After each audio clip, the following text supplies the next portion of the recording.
नमस्कार, मैं हूं ज्ञानेंद्र तिवारी और आप देख रहे हैं एबीपी न्यूज का खास शो कार में सरकार।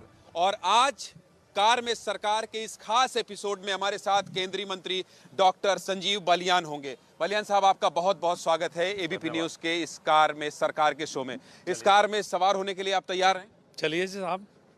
चलिए, तो जनता के बीच हम जाते हैं और मंत्री जी से भी सवाल जवाब करेंगे और जनता से भी पूछेंगे कि क्या जो बीजेपी कह रही है और इस बार फिर 300 प्लस का दावा कर रही है, ऐसा कुछ है या फिर इस बार समाजवादी पार्टी मजबूत है। ऐसे तमाम सवालों को जानेंगे और जाटलैंड में हम इस वक्त इसलिए बात करेंगे। पश्चिमी यूपी की भी साथ होंगे हमारे केंद्रीय मंत्री डॉक्टर संजीव बालियान। तो चलिए सफर आगे बढ़ाते हैं और बातचीत का सिलसिला शुरू करते हैं। सर, तैयार हैं आप? बिल्कुल, हम तो लगातार तैयार हैं। चुनाव है, लड़ाई तो होगी। ये चुनावी लड़ाई है, इसे वैसी लड़ाई मत मानिए। चुनावी लड़ाई है, मजबूती के साथ लड़ेंगे। तो चलिए मजबूती से लड़ाई लड़ने के लिए तैयार हैं और बातचीत करते हैं, सिलसिला आगे बढ़ाते हैं और इसी तरह इस कार में सवार होकर इनसे सवाल जवाब करते हैं।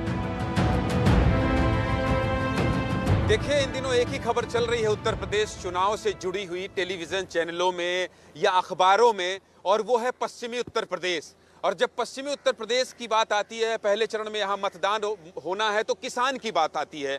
और मैंने आज जब डॉक्टर साहब से बात की तो मैंने कहा मैं बात तो आपसे करूंगा और कार में सवार होकर ही करूंगा और कार में सरकार के शो पर ही करूंगा, लेकिन खेतों पर करूंगा डॉक्टर साहब। और आपने सहमति जताई। आप तैयार हैं किसानों के मुद्दे पर बात करने के लिए? बिल्कुल साहब, बिल्कुल तैयार है। क्या लगता है आपको, जिस तरह से नाराजगी थी और किसान आंदोलन जब चल रहा था, मैं शुरुआत इसलिए आपसे ये कर रहा हूँ क्योंकि आपने ये कहा कि किसानों पर तिवारी जी जितना बात करना है कर लीजिए, बिल्कुल सबको साध लिया है क्या आपने?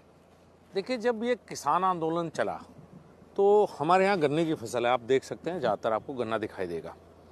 और हमें मंडी से ज़्यादा, हमारे यहाँ मंडी के नाम पे सिर्फ गुड़ मंडी है, लेकिन हमारा हरियाणा और पंजाब के साथ एक भावनात्मक रिश्ता है। अगर पश्चिम उत्तर प्रदेश में कुछ होगा तो रिएक्शन आपको हरियाणा में देखने को मिलेगी, हरियाणा में कुछ होगा तो यहाँ। जब मुजफ्फरनगर दंगा हुआ 2013 में तो आपको रिएक्शन हरियाणा में दिखाई दी, पंजाब तक दिखाई दी। तो एक रिश्ता है हम लोगों का। तो हमारे लिए अपने लिए मुद्दा नहीं था, लेकिन एक इमोशनल मुद्दा वो बना जब प्रधानमंत्री ने वापस लिए, और वापस भी ले ये कह के लिए कि भाई हम समझा नहीं पाए, हमें माफ़ कर दो। तो उस दिन मुद्दा पश्चिम उत्तर प्रदेश में करीब करीब ये समाप्त हो गया था। उसके बाद हम रियल मुद्दे जो पश्चिम उत्तर प्रदेश के हैं, चूंकि विपक्ष के पास भी और कुछ कहने के लिए नहीं था, सारा दिन किसान आंदोलन किसान आंदोलन। जैसे ही किसान आंदोलन समाप्त हुआ तो उसके बाद अब मुझे नहीं लगता है कहीं मुद्दा है। डॉक्टर साहब, आप तो सरकार में हैं, आप तो ये कहेंगे ही कि जिस दिन प्रधानमंत्री जी ने कहा कि हम समझा नहीं पाए तो सब सेट हो गया। कैसे मान लिया जाए सेट हो गया? अखिलेश आ रहे हैं यहाँ, जयंत चौधरी यहाँ ललकार रहे हैं, उनको आप लोग ऑफर देते हैं तो वो कहते हैं कि किसानों से जाइए बात करिए, 700 इन परिवारों से बात कीजिए। तो आपको लगता नहीं है कि आप कह रहे हैं लेकिन कुछ फंसा हुआ है मामला?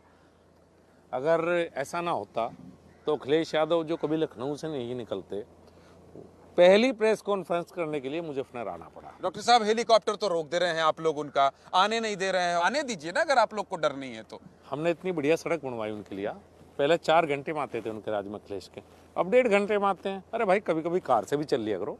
कभी कार से आते तो 1.5 घंटे पहुंच जाते। जितनी देर वहां से ट्वीट कर रहे थे उतनी देर में तो कार से 1.5 घंटा लगता है मुझे बनाने में। इतनी अच्छी सड़क, आप भी आए होंगे, मजा आया होगा। हाँ, मजा तो आया। उनकी सरकार में 4 घंटे से 5 घंटे लगते थे।